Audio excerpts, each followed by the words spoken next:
I'm Mike. I'm Sam. Let's get into it. Down and 3, Dallas at the Pittsburgh 10. Roger back to throw, has a man open in the end zone, caught, touchdown, dropped in the end zone, Jackie Smith all by himself. Oh, bless his heart, he's got to be the sickest man in America. Welcome to episode 57 of the Mike and Sam Sports Show. Super Bowl's 1 week away, so we're going to have a little bit of an NFL episode, talk about the Stafford trade, and we're going to, later in the episode, get into our top 5 Super Bowls of all time, just kind of as a little appetizer to the big game coming up this Sunday. But the big news out of the NFL world, Matthew Stafford finally getting out of Detroit, one of the most underrated quarterbacks of our generation, I think. And he's been in NFL purgatory all of his career, just padding his stats, having amazing seasons, and then nothing to show for it. So he's finally out of Detroit. The Lions in return get 2022 first-round pick from the Rams, 2023 first-round pick from the Rams, 2021 third-round pick, and Jared Goff. So what are your initial reactions regarding this trade? I think this is one of the rare trades where you're looking at it without hindsight and foresight and say, right now it seems like both teams won this trade, at least in my opinion. I think for the Lions, winning a trade where you're trading away a top 10 quarterback in the NFL, a perennial top 10 guy for the last 10 years, that's kind of hard to do. But when you look at it, they weren't going to go anywhere with Matt Stafford. They're trying to win a Super Bowl. It's always been weird with the Lions because they've been in reset mode while their quarterback has been in win now mode. So they finally pull the plug and make the move for their entire roster to be in kind of reset mode. But looking at this a little deeper, I think the Lions are going to be slightly better than I think a lot of people initially think about this football team. They do have Jared Goff, who's a top 20 quarterback in the NFL, and they have some pieces on this offensive side. They have a really good offensive line. They have a young running back. They have some pretty good receivers. Now, I do think Kenny Golladay walks, but I think the Lions are going to be decent next year. But if they can kind of hover around that top 10 draft pick for the next 2 or 3 years, really build up this roster, I think that would be good for this team. And then to eventually get a quarterback later down on the road. So just kind of going into this trade first, I was intrigued by the Lions side of it. Yeah, I mean, obviously they got away with a lot of draft capital, which, in the NFL, teams usually build through the draft. I mean, like we're looking at, the Rams aren't a team that likes to build through the draft, but I think the future is potentially brighter than it has been with the Detroit Lions. Dan Campbell, I mean, say what you will about him, I think he'll be a pretty good head coach. I think he's a good motivator. I think he's good at, rallying the troops. I think he can be similar to someone like Joe Judge. But the thing about looking at this, Jared Goff, I wonder how is he going to be able to perform with McVay not in his ear 24/7, coaching him up all the time, right before the play clock shuts off. How is Goff going to be able to perform when he's strictly the guy and no one else can help him out? Yeah, I think that's really interesting. With Goff, I think there was just a growing sense in the organization of his more relaxed way about himself, his more introverted personality, whereas you have a head coach in Sean McVay who's very extroverted, very nutty, very high energy. And I think at some point, Jared Goff's kind of lackluster, again, personality resonated with the football team, not only off the field, but especially on the field. I feel like the Rams have been perennial Super Bowl contenders for the past 3 years, but there's that sense in the organization where we have to play perfect football to win a Super Bowl with Jared Goff. We need a couple lucky breaks. We need a huge pass interference call to go our way. We need a couple lucky fumbles here and there, and we need to play incredible, perfect offense and perfect defense. Whereas you get Matt Stafford, now you have some wiggle room for a margin of error because Matt Stafford is going to make up for some of those deficiencies that have been on this roster the past couple of seasons that has crippled them in their quest to winning a Super Bowl. Now, my most intriguing part of this entire trade isn't the Rams, it isn't the Lions. It's the relationship that is going to emerge between Sean McVay and Matt Stafford, because I think they need to find a perfect balance in between having Sean McVay live vicariously through his quarterback, which he's loved to do throughout his coaching career thus far, and him letting Matt Stafford be Matt Stafford and play hero ball and play not within the offense, but off script. And I think those two huge differing kind of mentalities of playing quarterback is going to be the biggest question mark for me, because Matt Stafford has never played in structure. He's never played in a system where he's getting the ball out before 1 second. He's playing in a system where he has the ball in his hands for 3 seconds, and then he's making a play, he's running around, and then he's throwing the ball. That's anti-Sean McVay. So we're seeing two, again, completely differing offensive philosophies going to collide here, and I want to see which one emerges. Yeah, 2 points I want to make, and then I kind of want to go into the Rams' recent trading conquest they've had going on. But like you said about Goff, I feel like so many of the games in this Rams Goff tenure have been lost because of Goff's inability. I mean, you look at the Super Bowl, the Patriots were able to shut down like those one read plays and made Goff like kind of make some ad libs and off scripted plays, and he wasn't able to do it. And that's why their offense only put up 6 points. I don't remember the score perfectly. I'm pretty sure it was 6 points. And then this year, though, they lost the Jets in a terrible game. They weren't able to move the ball. So, I mean, Goff it's hard for him. He's just like you said, he's very lackadaisical, not really all in type of guy. So it's gonna be hard for him to get off his feet. But he did quote and say like, I'm happy I'm somewhere where I'll be appreciated. So maybe he is gonna kind of fuel his fire a little bit and start training more and just kind of just to show the Rams that he's the guy. But going off the point what you said about Stafford and McVay, yeah, I'm curious to see, like, I think McVay is very much a control freak. That's kind of why they were so successful with Jared Goff. And I don't know if Stafford, I know he's not a head case, or like he's not more of like a hothead like someone like Aaron Rodgers is, or someone like Big Ben. I think he can kind of be coached up a little bit, but I don't know if that's going to be a kind of a bad relationship between McVay and Stafford, because McVay's gonna be like, hey, do this. And he's like, no, I've been doing this my whole career. You can't tell me what to do. You're a 32-year-old coach. I'm a 10-year vet. I think I know what I'm doing. I don't know if it's gonna be kind of a bad toxic relationship right off the bat. But going into you want to make a quick point before I go into the Rams picks? Yeah, real quick. And I think this might be something you're alluding to a little bit. I think this has sneaky potential to really blow up in the Rams' face and fail. I think if Sean McVay goes into this relationship with the mentality of we're going to install Matt Stafford into this system that we've been running and it's going to deliver us a Super Bowl. Now, do I think Matt Stafford could run the Jared Goff offense better than Jared Goff? Yes, but you don't pay a guy the Matt Stafford money and you don't give up 2 first-round picks just for a guy to be a better version of Jared Goff. You're paying him to be Matt Stafford, to be a playmaker, to be a guy holding on to the ball for 3 seconds, making a play out of absolutely nothing. You're not paying him or paying the Lions 2 first-round picks for a guy to just come in there and, again, run within the system. They need a higher ceiling on their football team. And if Matt Stafford feels like he's not being utilized, he didn't sign an extension. He doesn't want to sign an extension. So if he leaves in 2 years and they just gave up 2 years of Matt Stafford and giving up 2 first-round picks, then that would be a really disaster for the Rams. Yeah, like if it works perfectly, no disaster around it. They're obviously, I think they're going to be the favorites out of the NFC. The NFC is so weak compared to the AFC. I mean, the Saints aren't going to be the same team when Drew Brees retires. I mean, they weren't the same team at the end of the year when he was back. The Packers, they still have their issues with Aaron Rodgers being a little bit of a head case and being like crying at the end of that championship saying, I don't know if I want to return here. So who knows? But quickly before I go into I want to go into these Rams trades of recent. So apparently the Rams were set to go 7 straight years without a first round pick, which I think is insane. It's insane. So back when they drafted Goff, they were the number 15 overall pick. They traded up. They traded a bunch of capital to the Titans to trade up to number 2, I want to say. 2018, they traded a first-round pick and a 6th-round pick for Brandon Cooks. In 2019, they traded out of the first round. 2020, first-round pick, and 2021, first-round pick for Jalen Ramsey.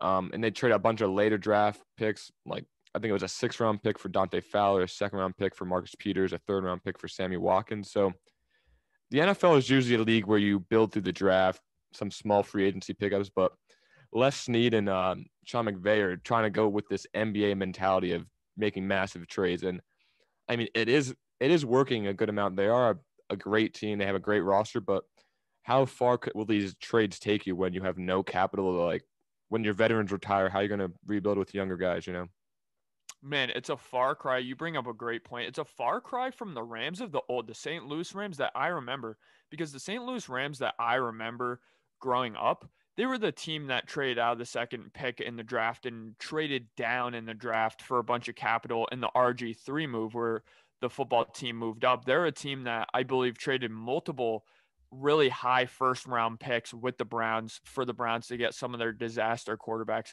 to move down the draft, have multiple first round draft picks. And I think they kind of saw that philosophy and noticed, this isn't working.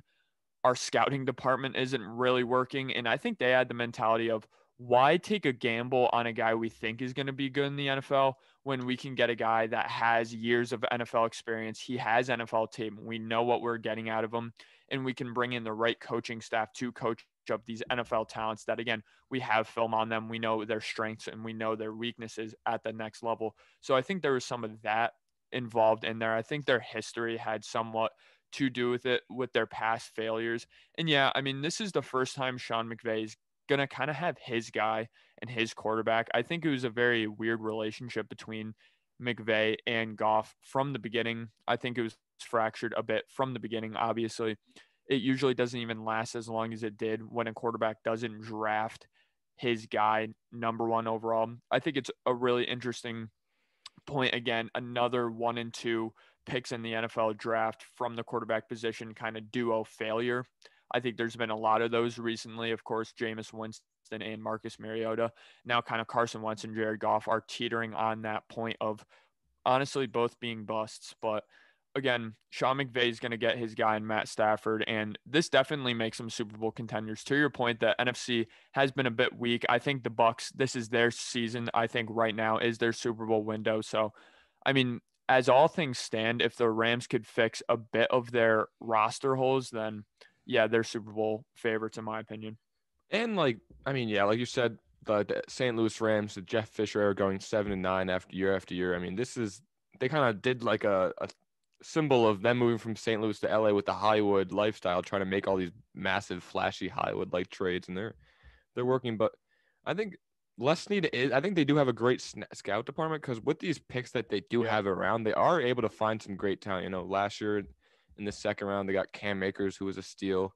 A couple of years ago in the third round, they got Cooper Kupp, who was one of the best, slot receivers in the NFL. So they are able to still like fill in the holes, but I just don't know how far it can take you with so many, just not a lot of draft capital. And, as a Colts fan, I really wanted the Colts to make a push for Stafford, but, I prayed to the football gods. I was like, please give us Matthew Stafford. That will turn us into a Super Bowl contender. But after looking up the amount of trades or the amount of picks that the Lions gave up, or the Lions received from the Rams, I mean, I'm happy the Colts did not give up that many picks, or not as nearly as what the Rams would have gave up, because I know Chris Ballard loves building through the draft. So I trust his process over, shipping a bunch of trades for a veteran.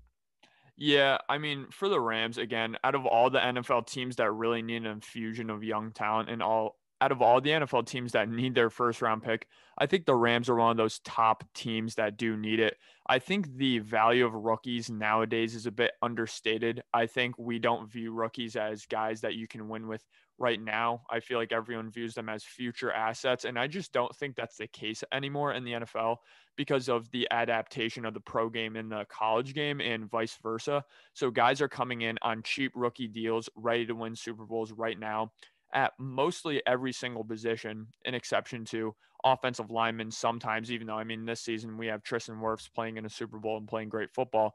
And a lot of the times cornerback, but even as of recently, guys like Marshawn Lattimore have come into the league and been great right away. So I think the Rams, I think they're going to regret trading some of these first round draft picks, whether it be through this trade, whether it be through the Jalen Ramsey trade or some other trades. I just think at some point they're going to have a lot of holes on their roster, and I think it's going to show next year. And they're going to really ask for Matt Stafford to put him over the top, throw more touchdown passes in games where their defense is letting up something, or their offensive line has a hole that week, or they don't have as much depth at the running back or receiver position as they would if they had those first round picks. And they truly believe Matt Stafford could fill those deficiencies. I do think they can too. So I think Matt Stafford could be a great move for this football team. Yeah, well, I just want to like compare like a team like the Colts and the Rams. The Colts save all the draft capital. They don't make any trades really. I mean, DeForest Buckner was a massive trade, but That's like once in the blue moon that happens. And the Rams, who trade constantly. I mean, both teams are going to make the playoffs, but the Colts just have like a roster built that like has depth everywhere. I mean, looking at the running back, they have Jonathan Taylor, they have Naheem Himes, they have Jordan Wilkins, they got in like the 7th round, who's a pretty great third option at running back, and they have Marlon Mack. And then the Rams just have, Cam Akers and Darrell Henderson, who was decent, but there's so many holes on the Rams roster that making all these flashy trades, and the Colts just they line up deep at every position. And then, last year looking at the draft, they got someone like Julian Blackman, who's a candidate for Rookie of the Year, Defensive Rookie of the Year. The Colts find all these late round studs, and then the Rams I think they're gonna struggle to find Philip, like you said, Philip Rosserls when people start going down with injuries and stuff like that. Yeah, but I think when you look at a team like the Colts, that I know they did make that big DeForest Buckner trade, and that was a great trade. I think at some point you got to look at your roster and say, we're that quarterback away or we're that receiver away. You look at what the Bills did. We're that receiver away. You look at the Cowboys, they thought they were a receiver away, and I think they did make the correct move in getting Amari Cooper. I think the Colts at some point just need to say, we're one quarterback away. We're one top 15 quarterback away from being in Super Bowl contention, going to the AFC Championship game with Patrick Mahomes. Again, we're one quarterback away. I think at some point you need to sell 2 first-round picks to do so, or sell at least a first-round pick, a couple late second-round picks, third-round pick, fourth-round pick, even if those guys end up being studs, like you just said. And the Colts have a really great track record of turning in late-round draft picks into high-end second-round, first-round talent. I do think, again, at some point, the Colts just need to say, we need to trade up for Zach Wilson, or we need to go get a Matt Stafford. We need to go get one of these quarterbacks. No, I completely agree. I know, like, I love the Colts. I love their roster. I love Chris Ballard. I think he's one of the most underrated GMs in the league. But yeah, they're definitely a quarterback away from being the top team in the AFC. I know the AFC is pretty tough with the Bills, Chiefs at the top. But if they trade up, like you said, and get someone like Justin Fields, Zach Wilson, Mac Jones, maybe. I don't even think they would need to trade up to get Mac Jones. I think they can fall in their draft range. But yeah, I mean, Philip Rivers did play great, but he did hinder them a lot in a lot of close games. So hopefully the Colts, their future's bright. The Rams, I'm excited to see. So I'll ask you this: way too early season prediction for the Rams next year? Well, first and foremost, when the time comes around of the 2-week matchups against the Cardinals and the Rams, you know what my prediction for those games are going to be. The Rams are going to do a full clean sweep of the Arizona Cardinals next season. The Cardinals haven't beat them in about 3 seasons, and that will continue next year with this move. I could tell you that much. But for the Rams, I think they're going to be better than the Seahawks next year. I think they're going to be better than the 49ers next year. I truly believe they're going to finish first out of the NFC West. Again, way too early NFC West predictions. The offseason and the draft haven't happened, but looking at these rosters right now, I mean, there's a reason they went the farthest out of any NFC West team. I know that wasn't the case in the regular season. It was in the postseason. I think that will carry over. I think the 49ers are going to fight for that 1 or 2 spot. I think they're going to have a bit of a learning curve, whether it be with a new quarterback or with some players returning from IR. And then when you look at the Seahawks, I think they're going to struggle to find an offensive identity like they did this season, later on in the season, kind of becoming simplistic. I saw even DK Metcalf came out recently and said his offense, in his opinion, was very predictable. And again, they're going to struggle like they did all season except the end of the season defensively. And I think that's going to show for the Seahawks, and it's going to be a bit of a really reality check for them next year. Yeah, I agree. I think the Rams and 49. I think the 49ers still have a great team. I know they struggled a lot with injuries this year. Kyle Shanahan, I think he's one of the best young coaches in the league. So I think it's going to be Rams and 49ers fighting for that top spot. It just comes down to like if Garoppolo will be able to play like he did that Super Bowl season, or if they make a trade and get a new quarterback in their system. And then, like you said, the Seahawks, Russell Wilson is great. We all know Russell Wilson's an MVP candidate each year, but with that offensive lineman, that defense that didn't really come onto the scene till like the last few weeks. Jamal Adams just not playing like he did when he was in New York. I mean, it was a struggle for the Seahawks down the stretch. So I think the Seahawks will finish third place. And then sadly, I'll give the Cardinals the last of that division. But I think the Rams can go likely 12-4, 11-5. I mean, I know 11-5 is not that spectacular of a record looking at their roster, but not every you can't win every game, and they play in a hard division, so I can see them, splitting some of those two games with their division rivals. Moving on to our next topic, I'm excited to get into this topic. I love talking about past Super Bowls. We're going to do our top 5 Super Bowls of all time with, Super Bowl 55 coming this Sunday between Mahomes, Brady, Buccaneers, Chiefs. I mean, these are I think one of the best quarterback matchups we've seen in the Super Bowl era, honestly. Without further ado, let's get right into it. You'll lead it off with your fifth spot.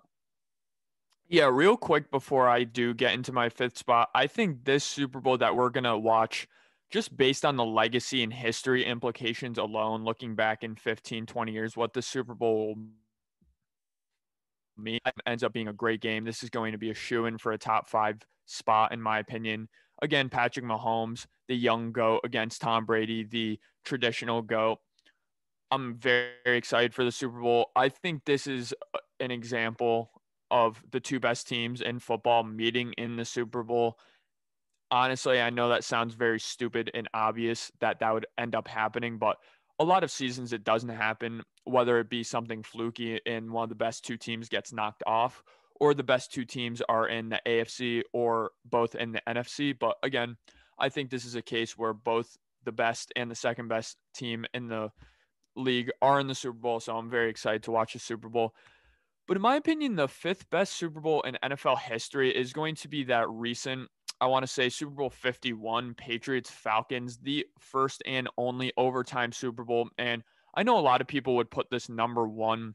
What knocked it down to number 5, in my opinion, and I know I'll get into the positives and why I think this is a top 5 Super Bowl of all time in a minute, but I think this Super Bowl was a bit of a team losing the game rather the Patriots winning the game, and that's what's going to knock it down a little bit for me. I don't like seeing choking exhibited from one of the teams at the biggest stage, and I think that is what happened. I think Kyle Shanahan, like we saw last year in the Super Bowl for the 49ers, kind of started to call this game to not lose. They go into halftime up 21-3, I want to say, and just took a 28-3 lead in early in the third quarter and kind of got nervous, let the gas off the pedal, and just coasted the rest of the game.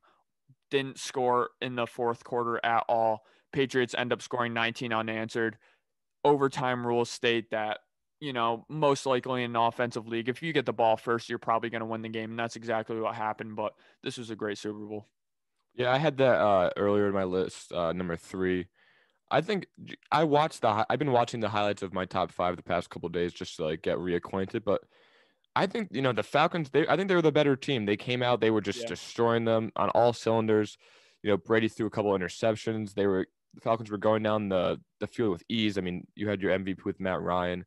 They had Julio Jones, Mohamed Sanu, Taylor Gabriel, Devontae Freeman. They were just loaded all around this roster, and they were just really giving it to the Patriots. And then, you slowly saw an inexperienced Super Bowl team playing a experienced Super Bowl team. You slowly saw the momentum shifting. One big play would go in the Pats' favor, and then another big play, and then 5 more big plays, and then they were just getting chipped away, the Falcons' morale, and then you saw it happen. I mean, they just couldn't. Once it was a 8-point game, I think it was 28-20 at one point. I knew it was over. There was no way this Falcons young team was able to have the moxie in the late game to be able to fight with the Tom Brady and the Patriots. And then one of the most underrated plays that I love watching in this Super Bowl is Julio Jones' catch on the sideline late in the fourth quarter. I mean, he had one foot down and he somehow swung his other foot down to get both feet in. I think that's one of the best catches in NFL history, honestly. It was just a great game. I mean, I know it was a blowout for a lot of the game, but it was still hard-hitting, action-packed. They were really laying each other out. And then I think a little bit of a hot take with this Super Bowl is I think James White has a nice conversation for MVP. He had 3 touchdowns, a 2-point conversion. I think he had 13 catches for 116 yards receiving. I know rushing wasn't really up there, but Tom Brady threw for 466 yards, I want to say, 2 touchdowns and 2 interceptions or 1 interception. So he had the passing yards, but he didn't really have that flashy of, stats. But I think it's just really hard for the committee to give someone else when Brady led the comeback. But James White had a really nice game with him. Yeah, you absolutely hit it on the head. I think this Super Bowl, what solidifies it as a top 5 Super Bowl, in my opinion, this was the Julio Jones versus James White show, really the entire game on the offensive side, barring some kind of stallments and 3-and-outs from the Falcons we saw later in this game. Julio Jones was very Larry Fitzgerald-esque, what he did in the Super Bowl. Absolutely played his heart out, played incredible, one of the best Super Bowl performances of all time, in my opinion. And then again, James White, he's been great for the Patriots the past couple seasons leading up to this. He was great in the playoff run, but he really solidified himself as the best weapon on this entire team in the Super Bowl.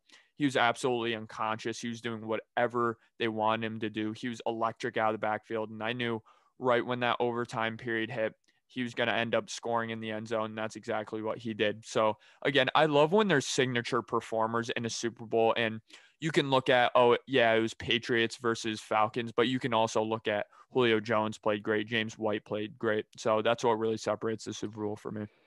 So going into my number 5, I have Super Bowl 49. Sadly, another Patriots Super Bowl. Yeah. We have the Patriots versus the Seahawks, 28-24 ball game. I mean, watching the highlights, this game, I know it's just highlights, so they're obviously going to have the big plays in the Super Bowl in the highlight reel, but it was really back and forth from what I remember. I mean, I remember the Seahawks would go score, then the Patriots would go right back down the field and score. I mean, it was back and forth the whole ball game. You had two of the best teams in the league. You had the Legion of Boom, which kind of like their last hurrah before they kind of blew up a little bit. Russell Wilson was playing great. Marshawn Lynch was playing great. Tom Brady was excellent in the Super Bowl, and they still had all their weapons.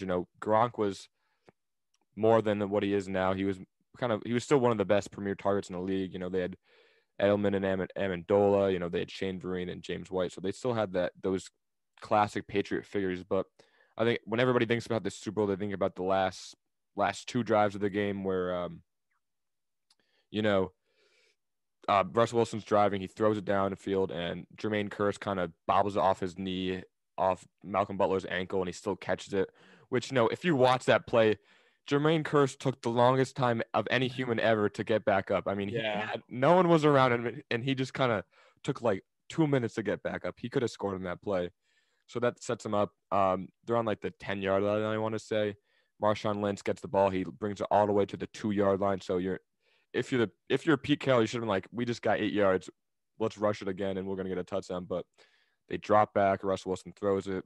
I think it's Ricardo Lockett gets picked by Malcolm Butler, and he gets that interception that his whole career is famed upon. But the big thing, I think, at the end of the game when the Patriots were on the 1-yard line, they were gonna need, and it's gonna be a safety because they had nowhere to go. And Michael Bennett, very undisciplined, goes offside, starts a massive brawl, and then I think there's an interview with Gronk on Jimmy Kimmel when he was like, screw it, last game of the season, I'm throwing haymakers. So there's a massive fight breaks out, and that's what ultimately lost in the game. I know the interception was terrible, but that safety, they would have got the ball back with like probably 15 seconds left, so they could have kicked a field goal.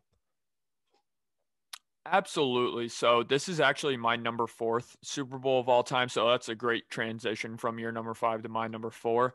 But that is so just not talked about, and I don't understand why it's not talked about. The Seahawks easily could have won that game after that Malcolm Butler interception. You have the best.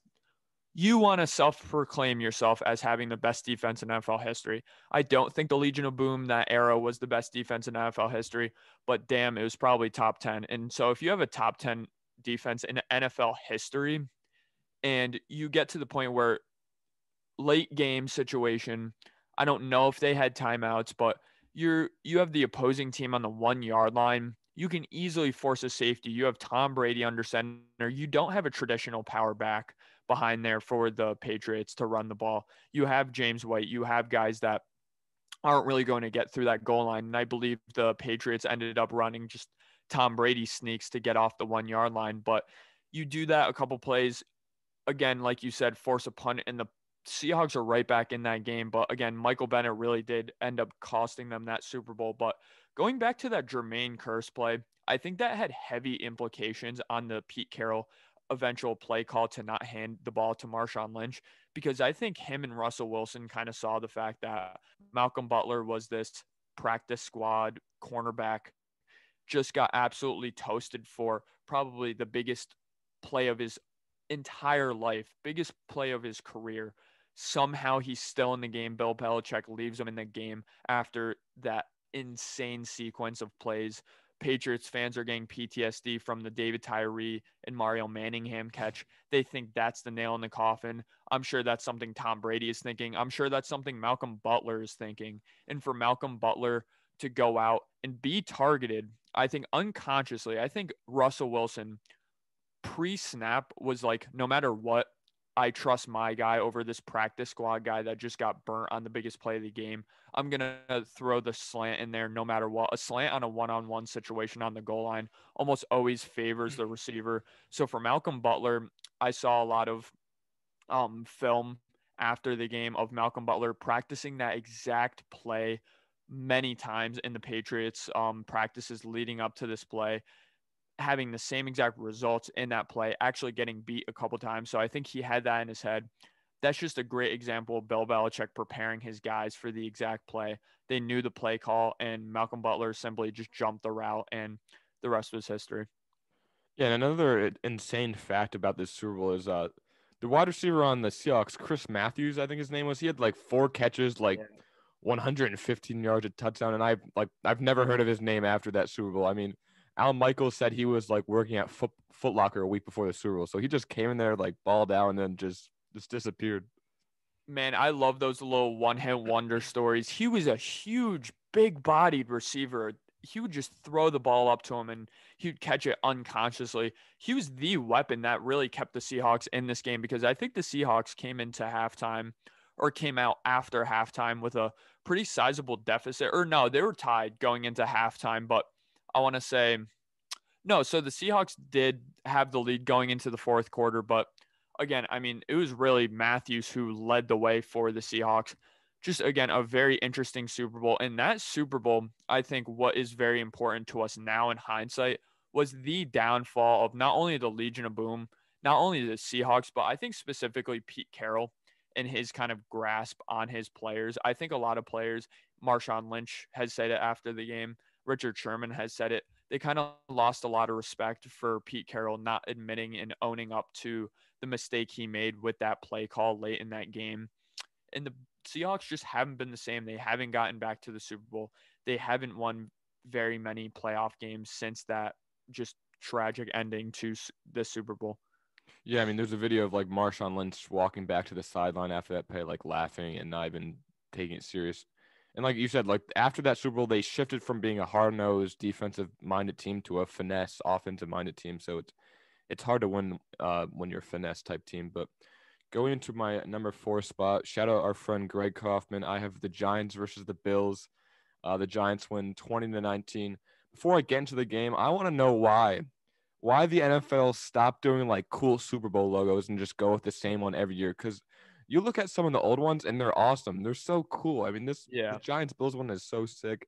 Now they just do the same one every year with different numbers, and like they just add another line for 55, for 53. But I don't know. It's just, please NFL, just do something cool, because I like the old ones. But going into this game, I mean, the Bills were the heavy favorite. It was their first Super Bowl. They've the first fall of their 4 falls of Buffalo. The Giants, they weren't really favored. They had a great defense. They didn't even have Phil Simms playing. It was Jeff Hostetler playing. But the Giants were able to get the upset. Scott Norwood, poor dude, missed the field goal at the end of the game. I think, the big part of this Super Bowl was Bill Belichick's game plan that he crafted with the Giants defense. The Bills were famous for, rushing or having a really hurry-up, fast-paced offense. And Bill Belichick only rushed like 2 people and had like as many cornerbacks on the field as he can, so it just really limited Jim Kelly's passing offense, and they really made the Bills run the ball down their throats when they had great, run stoppers like LT, Carl Banks. So I think this was a low-scoring game, but I really think it's one of the, if I was supposed to if someone didn't know what football was, I would show them this game as, just a hard-nosed underdog versus a favorites type game. Yeah, and I think this was one of the examples where the best game of the season, the two best teams did play off in the NFC Championship. I want to say that the San Francisco 49ers were the best team in football that year. They went 14-2 in the regular seasons. I believe I'm reading right now, they're 7-point favorites in that NFC Championship. So, I mean, they had an outstanding defense. They had Charles Haley, who I think up to that point was trying to continue his Super Bowl streak, or maybe start that Super Bowl streak. Just two great teams going at it. Defensive style of football. Those Giants teams really were known for their defense. And Hofsteffler, it was just one of those examples of don't do too much. You can be a game manager and win a Super Bowl. I think that was kind of the Phil Simms mantra. I think he was a bit better than a game manager, but Hofstra, they had a really good run game and they kind of rode that to the Super Bowl. Yeah, and I think this was the first game that the first Gatorade bath ever with Bill Parcells. But I just think, it's weird when you look at like the Patriots organization and the Giants organization, they're so like intertwined. Like Yeah. one team's success is always based off the other teams. Belichick leaves the Giants as an offensive coordinator. He goes to the Browns for a couple years. Then he ultimately becomes the Patriots head coach, and then the Giants, beat the Patriots twice in the Super Bowl. These organizations are so intertwined. Joe Judge, the new Giants head coach, is from New England. I mean, they're just both like hard-nosed organizations, and it's really cool to look back and see these teams intertwine like that. Yeah, and I like just the future implications of kind of the Bill Parcells coaching tree and how it still has a hand on the NFL today. Obviously, Joe Judge, we can look at the Giants organization and say he's a far descendant of the Bill Parcells coaching tree, of course, because he got coached up by Bill Belichick, who, again, was coached up by Bill Parcells. But getting into, I want to say, my number 3 Super Bowl in NFL history, I'm going to say Super Bowl 52, Eagles-Patriots. I think this was the most entertaining Super Bowl I've ever watched in my entire life. It was one of those situations where at halftime, very funny and famously, all of Philadelphia erupted and was already celebrating like they won the Super Bowl. They're already trashing the streets of Philadelphia.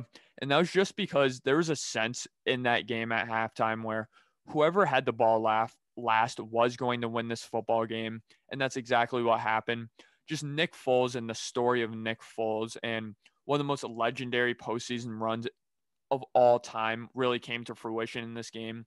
It was one of those weird examples of a 1 seed being an underdog the entire Super Bowl run. I think they weren't favorites in Vegas in one of their games, and they ended up winning convincingly in every game except the Super Bowl, which obviously really came down to a nail biter. Just the future implications of this game and Nick Foles going into the season, starting, getting pulled for Carson Wentz, then going back the next season in the postseason, losing, just everything about the Super Bowl. I think it makes the Patriots winning the next year and kind of the excuses that Tom Brady didn't do anything to win the Super Bowl with the Rams justified because of how great he played in this Super Bowl. The Super Bowl, again, broke all the records in terms of total passing yards in this game, total points. Just if you love offensive football, you love the Super Bowl. Yeah, I'm not mistaken. Tom Brady set the record for most passing yards in a single Super Bowl. Yeah, this was a very entertaining game. There's so many massive plays that I can think of. I think it was Alshon Jeffrey in the back of the end zone. I think it was like a 40-yard bomb that Nick Foles threw to him. That was controversial because he kind of bobbled it at the end. Another controversial play with Zach Ertz leaping forward and diving for the touchdown when the ball jostled at the end. And I remember I was watching with some Patriot friends and they were kind of pissed off about that play. But if you look, the most famous play from this is the Philly special where Nick Foles caught the touchdown from Trey Burton. And, the Eagles, I feel like Doug Peterson just hasn't been the same since that Super Bowl. I don't know if he just used up all of his head coaching powers in this game and then hasn't been the same since. I don't know. It's weird, but Nick Foles is always someone that's going to live in, NFL lore with being able to just go in, Carson Wentz being the MVP candidate before he got hurt. Nick Foles going in there, he beat the Vikings in the NFC Championship game. He kind of just really destroyed the Vikings. They came off a massive win against the New Orleans Saints with the Minneapolis Miracle. They rode that momentum into the Super Bowl, and then they just went head to toe with the greatest quarterback of all time, or the second greatest quarterback of all time behind Peyton Manning. And then, this is a very fun game to watch. This is one of the highest scoring Super Bowls, like you said. And then, the key thing after this Super Bowl is Lane Johnson going out there and saying I'd rather have fun and win one Super Bowl than be miserable and win 6, which I know like Julian Edelman always brings up from time to time. Dave Portnoy from Barstool Sports always brings up from time to time. So it was interesting to see, a fun, young Eagles team versus, that hard-nosed military boot camp style Patriots team.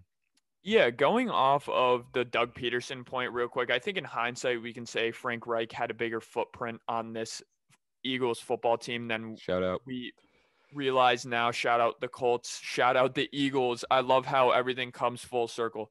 They come from keeping Doug Peterson, letting Frank Reich walk, to flash forward 4 or 5 years, and they're trying to hire a Frank Reich disciple to replace Doug Peterson. I like how their mistakes kind of come to fruition now.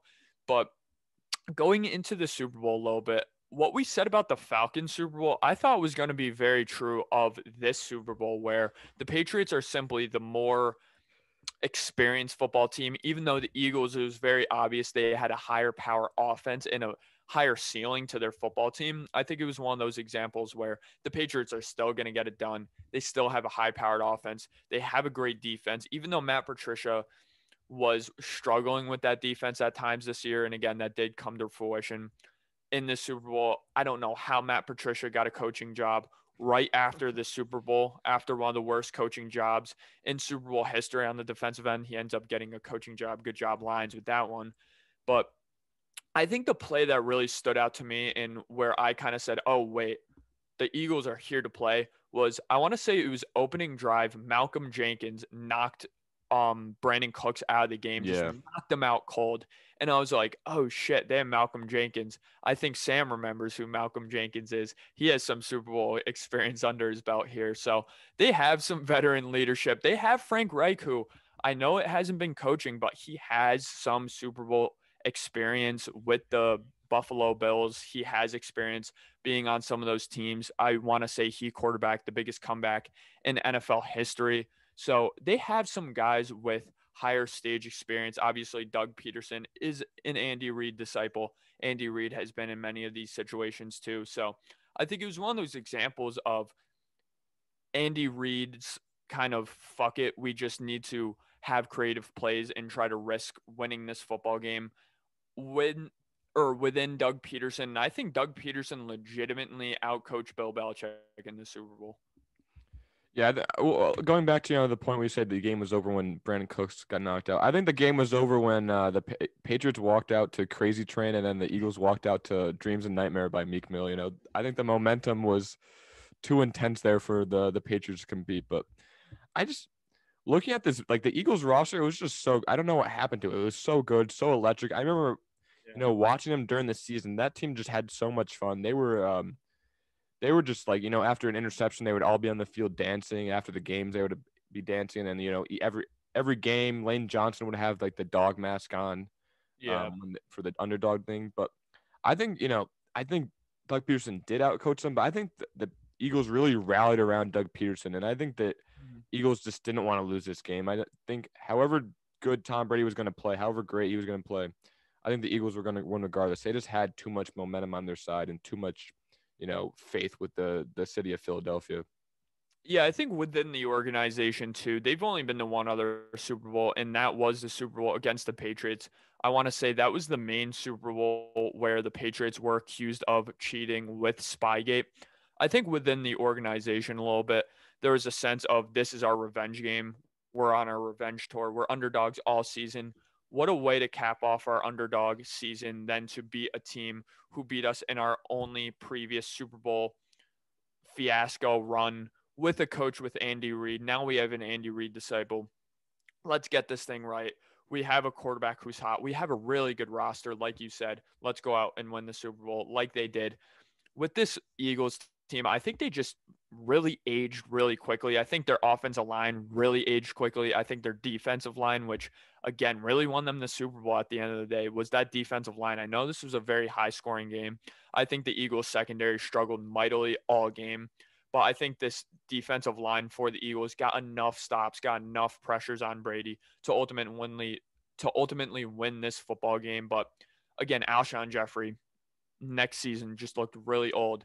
Nick Foles, a very streaky player, hasn't looked the same since the Super Bowl run. So again, I think their Super Bowl window was then. They executed it, and I think 10 seasons of misery in one Super Bowl is worth it for the Eagles fan base.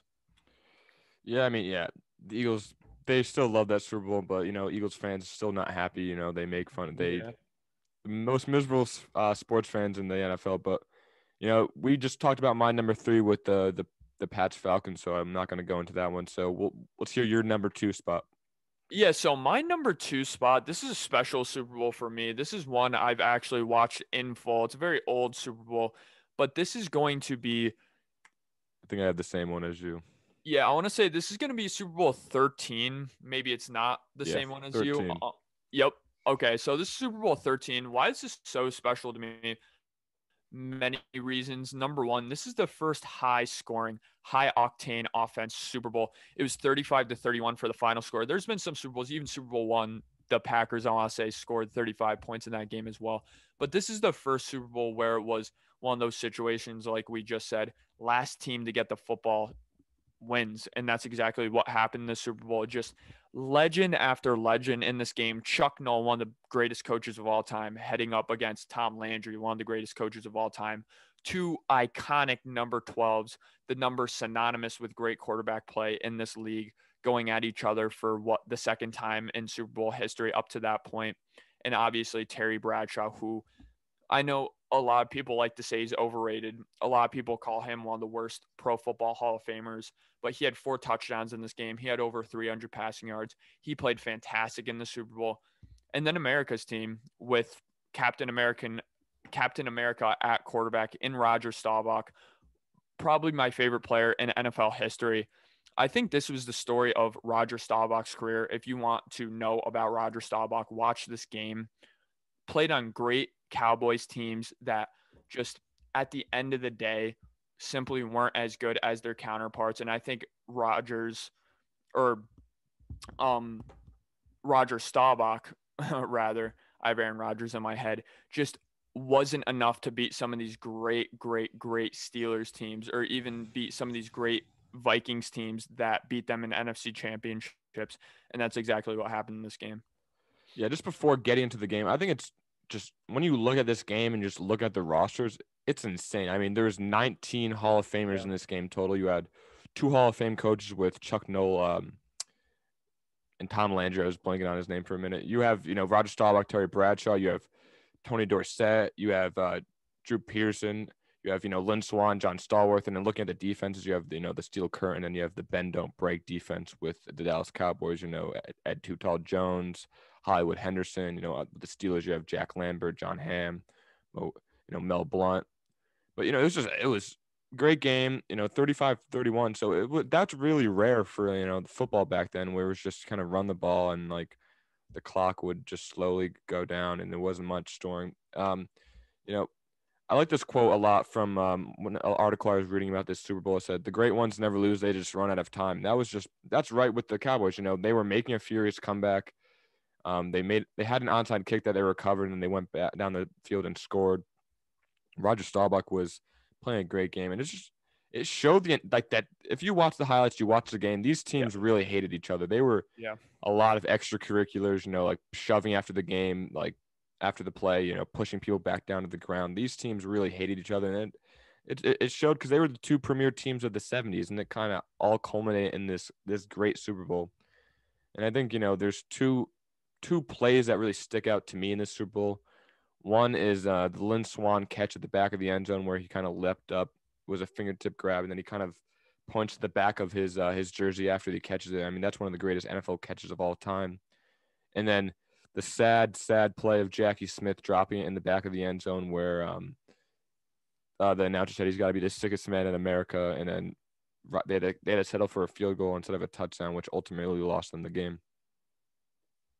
Yeah, a lot of people see that Jackie Smith play and say that ended the game. That actually did not end the game. The Cowboys still had an opportunity to win that game with the defensive stop, and that just did not happen. But for me, this Super Bowl is so significant and will never be forgotten because I know there's been 12 Super Bowls previous to this one, but this was really, football historians mark this Super Bowl as the first true heavyweight best team in the league versus the other best team in the league type of game, where the NFL was very lopsided with all the NFC talent being kind of the best teams in the league. I know the Jets won Super Bowl 3, but it was kind of the thought and feeling around the NFL that the NFC was a bit more stacked to the AFC. And I think this was the first season where things seem to be evening out. Not only this, but you have the Cowboys being one of the most dominant teams up to that point. I want to say that was their 5th Super Bowl appearance already, and it was only Super Bowl 13.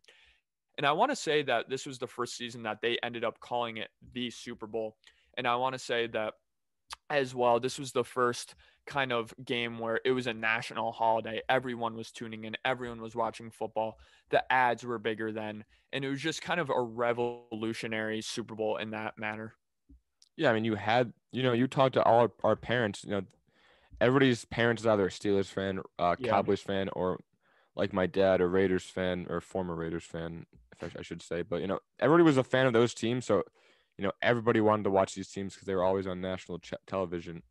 But going into the game a little more, I just want to say, it's weird to watch this game because the obviously you have Hall of Famers. It was great talent, but it wasn't like you wouldn't see like the type of plays or like the type of like things that transpired during the game in today's NFL. I think there were 6 turnovers in this game. Yeah. I mean, there was like missed pitches to the running backs. There was just quarterbacks just getting hit and they would just drop the ball. I don't think you would see those type of plays like going back to the Packers-Cowboys game a couple years ago where Aaron Rodgers got completely blindsided hit and he still held onto the ball, got up and called timeout, and then threw a dime to Jared Cook later in the game. I think a similar play happened in this game where Roger Staubach got blindsided and the ball just flew out. I mean, he was not able to hold on to it. So it's kind of just interesting to look at how much like the talent is different and how like the quarterback position became like an art from then to now. Yeah, I think nowadays just NFL teams value possession significantly more than they did back then. Again, the point I made about Terry Bradshaw, he has more career interceptions than touchdowns, and he's regarded to be one of the best quarterbacks of all time and arguably the best quarterback of that 70s era. So again, you throw 4 interceptions, you give the ball up 2 or 3 times, you still have a great chance to win, even in a Super Bowl back in that era. And that's just not the case nowadays. Though we did just see Tom Brady and the Buccaneers go to the Super Bowl despite him throwing 3 interceptions in that NFC Championship game. Yeah, I mean, it's just like how is your team able to deal with some of these turnovers or how these teams are able to deal with poor quarterback play. And you just saw that the Buccaneers, Tom Brady didn't play the greatest, but the Buccaneers were still able to win because they did have a great team. So, with the case of the Steelers in the 70s, Terry Bradshaw did throw a lot of interceptions. He wasn't the most accurate. Looking at some of the highlights from the Super Bowl, he threw a lot of ducks that Lynn Swann and John Sarworth were able to come down with just because they were so good. So I think if they, having a great roster, it kind of can take away from your quarterback not playing that great, which if your players are able to make big plays when they need it to happen. And you saw that with, the Buccaneers, the past game they played. And you saw in the Super Bowl the Steelers in general in the 70s with Bradshaw having a little boneheaded mistakes and they were still able to perform. Yeah, absolutely. But going into what I think unanimously me and you have as the best Super Bowl of all time, I think most people would count this, maybe not Patriots fans, but would count this as the best Super Bowl of all time, one of the best underdog stories in sports history. And that's Super Bowl 41. You want to get into that game a little bit, Sam? Yeah, so Super Bowl 41 I think this is one of the first games that I like vividly remember watching. I know a lot of these older games I remember watching like with reruns and with highlight reels, but this is the first game I remember actually like sitting down on the couch and watching with my parents, my aunt, uncle, and my brother. It's just insane that a team that was 16-0 goes up against, the Giants who are 10-6, Eli Manning at quarterback, just similar to like the Eagles Patriots Super Bowl, honestly. But I think the Giants team was a little bit worse than that Eagles team. Yeah. And they went into that game and they went toe to toe with Tom Brady and the Patriots, and they beat him into the ground. Tom Brady got hit so much.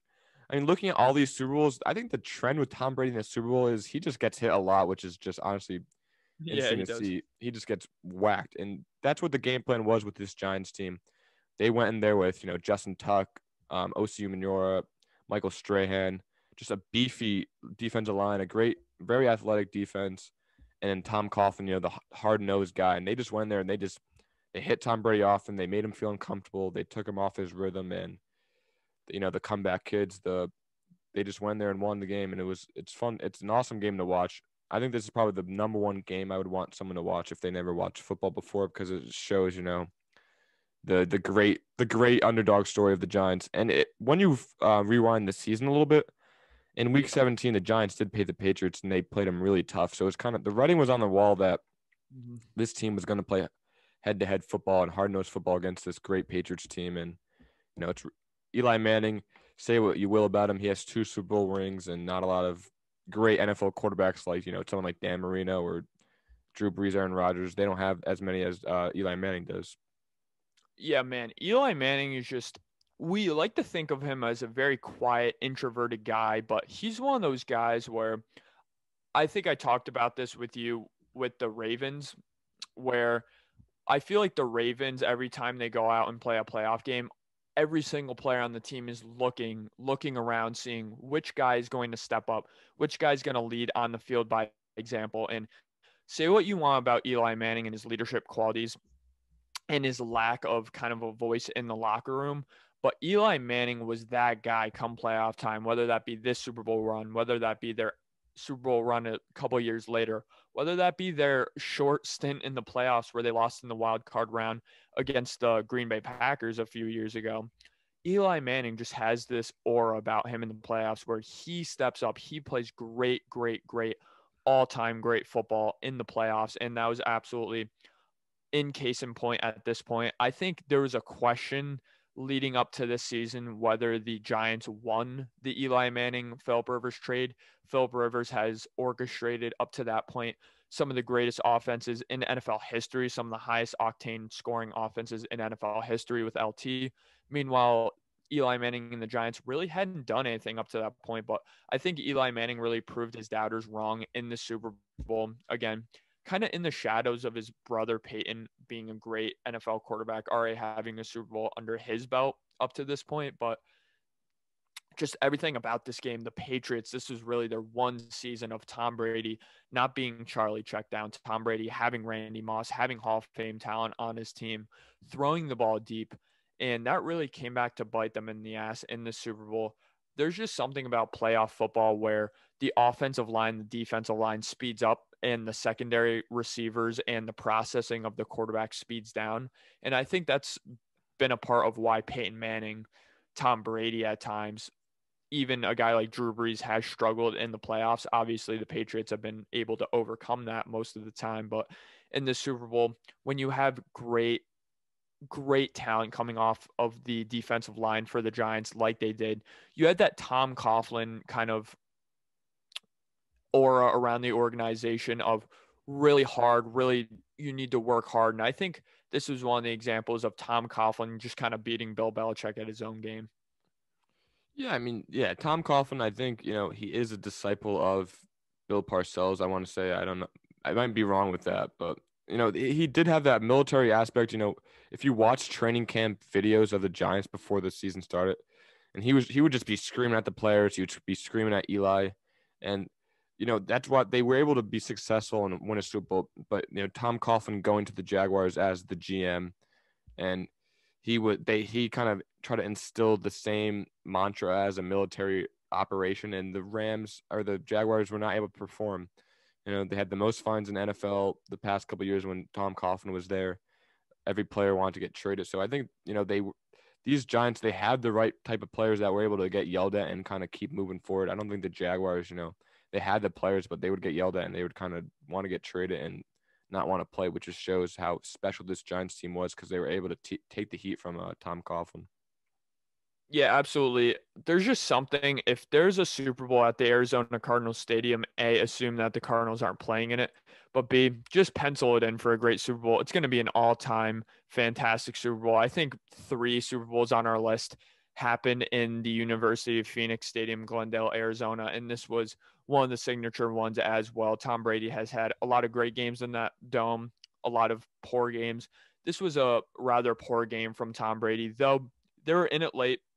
I know they only ended up scoring 17 points, but they had a rather commanding lead on this game for the majority of it. I know they were up 14-3 in the fourth quarter, I want to say, and then the New York Giants ended up scoring 14 points in the fourth quarter to end up winning this game.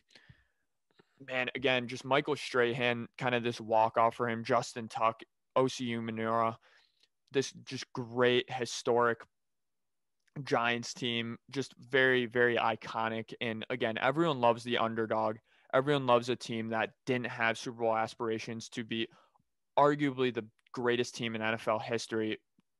Simply put, the greatest regular team in NFL history at the very least. Yeah, and then you have one of the probably the greatest play in NFL history, I want to say, where Eli somehow evades that sack. His jersey was being tugged back to like 20 yards, and he was still able to get out of that sack, and he just chucks it down the field.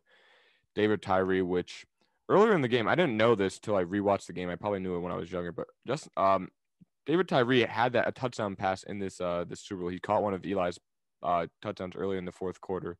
Then he comes down, gets the helmet catch, which is probably the greatest catch in NFL history. Maybe, I mean, we forgot to mention it in the Patriots Falcons Super Bowl, but that Edelman catch has got to be up there as well, where he kind of it's millimeters from the ground, he's able to catch it.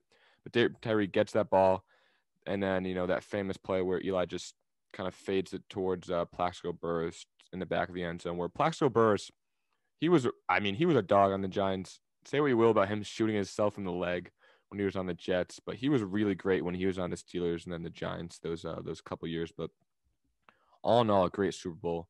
Really fun to watch the highlights of this again, kind of reminiscing when I was younger. And looking back, the last play of the game, Tom Brady unloads an absolute bomb to Randy Moss, and he was like one hand away from catching it. He almost caught that ball, and we could have had an 18-0 Super Bowl champion with the Patriots. Yeah, that would have been one hell of a walk-off victory for the Patriots. Very reminiscent. I remember watching the next Patriots-Giants Super Bowl, which, again, just missed my list. Same exact play happened at the end of that game where Tom Brady just wound up and unloaded a ball, which I think Gronk should have caught. But I think Gronk in that Super Bowl was extremely injured and playing on one leg and one elbow and ended up not dropping the ball, but just not being able to elevate for that victory. But when you give Tom Brady the last chance to win the game, usually it's not going to work out for you. But what the Giants did in both of those Super Bowl was pound the ball most of the game and not give Tom Brady too much time to go down the field and end that game. I love that 1-2 iconic punch of Brandon Jacobs and Ahmad Bradshaw as well. Yeah, young Ahmad Bradshaw. And then, Brandon Jacobs is awesome. I mean, if you want to, just look at that whole I remember watching the DVD of the Giants season review countless times when I was younger. I mean, it's weird how I'm not a Giants fan, the amount of times I've watched that video. But they had some massive signature wins in that playoff route. The wild card game, they were a wild card warrior. They never had a home game, which is pretty awesome to watch. Same with the Buccaneers. Wild card weekend, they go into Tampa Bay against Jeff Garcia and the Buccaneers, and it was 110-degree weather, and they just won in there and they won the game. Then they go beat the bye week Cowboys with Tony Romo, Terrell Owens. I think they beat the Cowboys 3 times that year, which is it's hard to beat a team 3 times when you play them. And then another iconic football games, which got to be probably top 25, I think, maybe in NFL history. They go into Green Bay where it was negative 5 degrees. That classic picture of Tom Coughlin's face is redder than my sweatshirt you can't see my sweatshirt, but it's very red. Tom Coughlin, frostbite. They go into overtime. Corey Webster picks off Brett Favre. I mean, classic Brett Favre mistake. He's a gunslinger, but he does make some costly mistakes. And then they go into this game, and then they beat the Patriots. I mean, I don't think they were favored in any of the games they've played in this route to the Super Bowl, and it's just an awesome season for the New York Giants. Yeah, they were just a very battle-tested football team, and I think that's what ended up winning them this Super Bowl. They just had a sense of brotherhood within the organization. Again, listening to Michael Strahan talk about this team, he didn't buy into Tom Coughlin at first. He didn't buy into the culture. He was about to request for a trade, I want to say, with this new Tom Coughlin situation going on. But he really started to see his way around this football team, see that a winning culture and just a tough-minded culture was being instilled in this football team. And it ended up winning them the most iconic Super Bowl in NFL history. Yeah, so I'm excited to see, this Super Bowl this Sunday. Hopefully it will be a top 5 Super Bowl of all time. 2 great quarterbacks. So thank you for listening. We hope you enjoyed this episode, and we'll see you in the next one.